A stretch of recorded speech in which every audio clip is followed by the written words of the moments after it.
राधे राधे। आप सभी को एकादशी की हार्दिक शुभकामनाएं। इस श्रावण मास के शुक्ल पक्ष में जो एकादशी आती है वो पुत्रदा एकादशी के नाम से जानी जाती है। पुत्र की प्राप्ति के लिए या संतान की जो इच्छाएं पूरी करने के लिए होती है, जिनकी दीर्घ आयु और उनकी सुख समृद्धि के लिए, उज्जवल भविष्य के लिए ये पूजा रखनी चाहिए। जो भी इस पूजा को रखते हैं या करते हैं तो उनकी संतान की लंबी आयु होती है। पुत्रदा एकादशी की जो कथा है, जैसे एक चौकी लगा लें आप और चौकी पे पीले रंग का वस्त्र बिछा लें। अगर आपके मंदिर में जगह है तो आप मंदिर में भी ये पूजा कर सकते हैं बड़ी आसानी से। चौकी पे जैसे पीले रंग का वस्त्र बिछाएं और पीले रंग का वस्त्र बिछाने के बाद भगवान जी के लिए कुछ फूलों को आसन या फिर तिल का आसन भी भगवान के लिए दे सकते हैं, क्योंकि ये एकादशी बहुत ही लाभदायक है। और इस एकादशी में थोड़ा सा इस समय इस चल रहा है 23 तारीख को रखें या 24 तारीख को रखें, तो थोड़ा सा इस समय विचार विमर्श चल रहा है। तो जैसे सबसे पहले आप गणेश जी की स्थापना करें। अगर विष्णु भगवान जी की जो फ़ोटो हो आपके पास या विग्रह हो, आप वो भी रख सकते हैं। और एकादशी महात्म की जो कथा वगैरह आपके पास है वो भी आप रख सकते हैं पाटे के ऊपर। और अपने लड्डू गोपाल, अगर आपके पास सेवा ली है लड्डू गोपाल की, तो लड्डू गोपाल की एक थाली ले लें और उसमें एक स्वास्तिक बना लें। और स्वास्तिक बनाने के बाद में उन लड्डू गोपाल जी को अपने नहलाएं उसमें। अगर आपने सुबह ही नहला धुला दिया उनको तो भी ठीक है। तो आप ऐसे ही विग्रह उठाएं उनका और ऐसे ही वहाँ यहाँ पे रख के उनको आराम से नहला सकते हैं। अब जैसे मैंने कि स्वास्तिक बना लिया ये, और स्वास्तिक में मैंने अपने लल्ला को बिठा देंगे, इसमें नहलाएंगे उनको।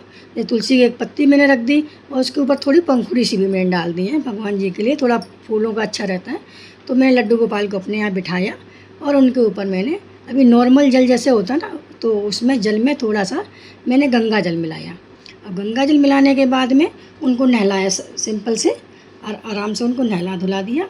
और उसके बाद जैसे आप चाहें तो दूध से नहला सकते हैं या पंचामृत बनाएं, तो पंचामृत से भी उनको आराम से आप नहला दें। और उसके बाद फिर शुद्ध जल से उनको नहला दें ताकि वो साफ़ हो जाए अच्छे से। और फिर उनका बहुत ही अच्छे से आप श्रृंगार करें। जो भी श्रृंगार आपको जैसे भी भाए, जो भी अच्छा लगे, जैसे वस्त्र अच्छे लगें, जैसे उनको आप चाहें, कि श्रृंगार सबका अलग अलग होता है तरीका, तो आप जैसे करना चाहें वैसे अपने लल्ला को तैयार करें। अब ये देखिए लल्ला हमारे बनकर बैठ गए, बिल्कुल तैयार हो गए हैं। अब जैसे मैंने सबसे पहले गणेश जी का पूजन किया, उसके बाद विष्णु भगवान जी का चंदन से किया, उसके बाद जो बुक रखी थी मैंने उनका भी किया चंदन, और उसके बाद मैंने अपने लल्ला को चंदन लगाया। और उसके बाद जो है कहते हैं ना कि जल का लोटा भी अवश्य रखना चाहिए, तो जल का लोटा भी मैंने रखा। और फिर भगवान जी को जैसे कहते हैं अक्षत आज के दिन समर्पित नहीं होते हैं, तो मैंने थोड़ा सा तिल का ही भगवान जी को समर्पित किए। तो तिल इस समय बहुत ही शुभ होते हैं एकादशी में, तो तिल ही समर्पित करने चाहिए भगवान जी को, है ना। और उसके बाद थोड़ा जल, जो लोटा जल का है उसमें भी थोड़े से तिल और थोड़े से पुष्प डाल दें आप, और लोटा का भी आप पूजन करें ज़रूर से ज़रूर, है ना। और फिर जो इतर लगा के कहते हैं ना, वस्त्र स्वरूप कलावा भगवान जी को, गणेश जी को सबसे सर्वप्रथम उनको ही पहनाया जाता है। कोई भी काम हो गणेश जी के बिना नहीं होता, तो सर्वप्रथम गणेश जी को आप कलावा पहनाएं। और उसके बाद विष्णु भगवान जी को कलावा, या आपके पास जनेऊ है तो आप जनेऊ भी पहना सकते हैं। और इतर ज़रूर से ज़रूर लगाएं, क्योंकि इतर भगवान जी को बहुत ही ज़्यादा प्रिय होता है, तो इतर ज़रूर लगाएं। और पूरी संपूर्ण जानकारी अभी आपको धीरे धीरे वीडियो में मिलती चली जाएगी, तो वीडियो पूरा ज़रूर से ज़रूर देखें।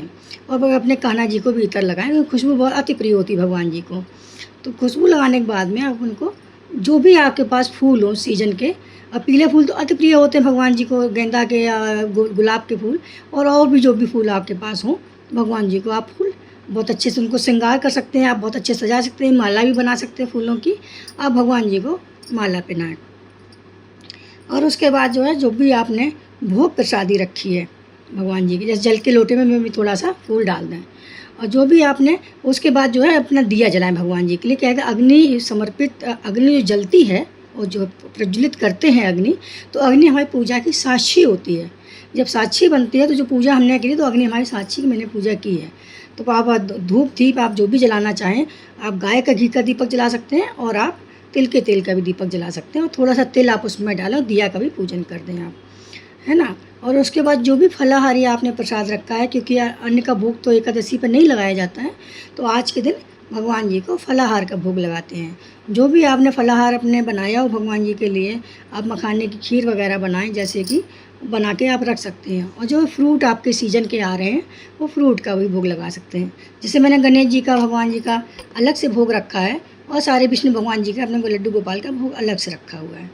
तो इसमें जो है थोड़े से मखाने हैं, मैंने थोड़ा घी में फ्राई करके मखाने रखे और थोड़ा दूध भी रखा हुआ है।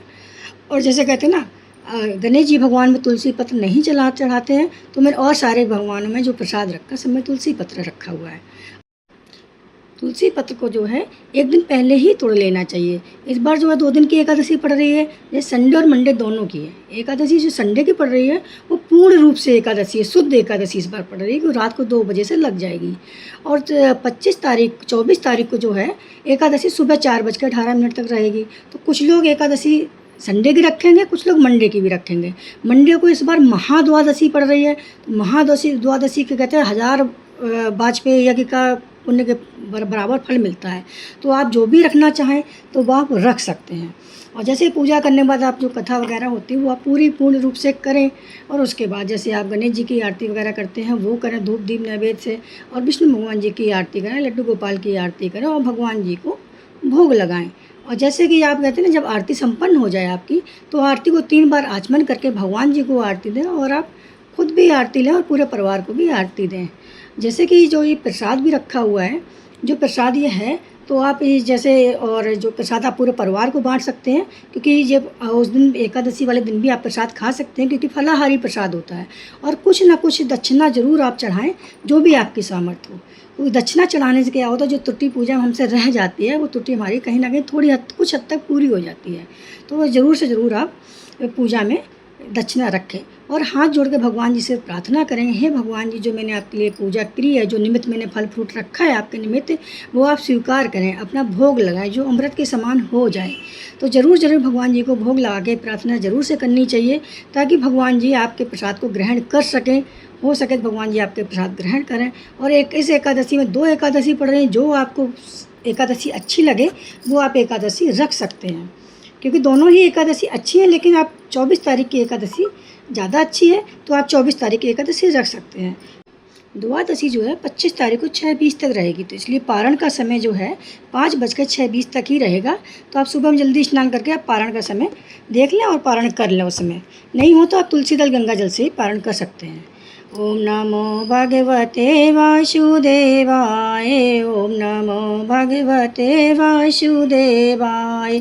जय जय श्री राधे, जय जय श्री राधे। अगर ये पूजा मेरी आपको अच्छी लगी तो मेरे चैनल को लाइक, सब्सक्राइब, शेयर ज़रूर करें। जय जय श्री राधे, राधे राधे।